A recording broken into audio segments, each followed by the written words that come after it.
In this video, I will show you how to use v.io for subtitles. So to do this, first just go and open up v.io and go into the video editor. Then here in the media section, just go and upload the video that you want to create subtitles for. So I've uploaded this one and then just drag it into your timeline. Now to make this a bit quicker, I'll just take the first beginning right here and split it and remove the back right there. So then what you can do is here go to subtitles. Now here enter the language that is spoken in the clip, so for me it's English.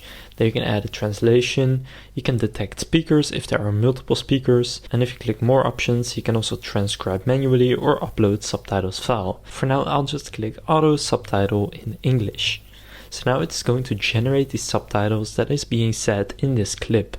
So it has now created the subtitles, and now right here you can go and choose the format of the subtitles. For example, I like the Phantom one right here, and then you can see them right there. Now in this case, one with a background would probably be better, so you can just find one that works for you. For example, I'll take this one, and now if I play this, you can see it now has added these captions right here. Now if what is being said right here is incorrect, then you can click on edit right there, and for example if right here I will say how to cancel your house pro. Now this is a software and it's spelled like this, so then I can say house with double Z instead of normal house, so then it's also uploaded right there.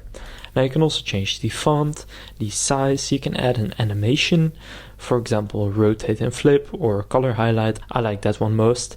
But now you basically have added these subtitles. So now you know how to use v.io for subtitles. If this video was helpful, please consider leaving a like and subscribing to my channel. With that being said, I will see you in the next video.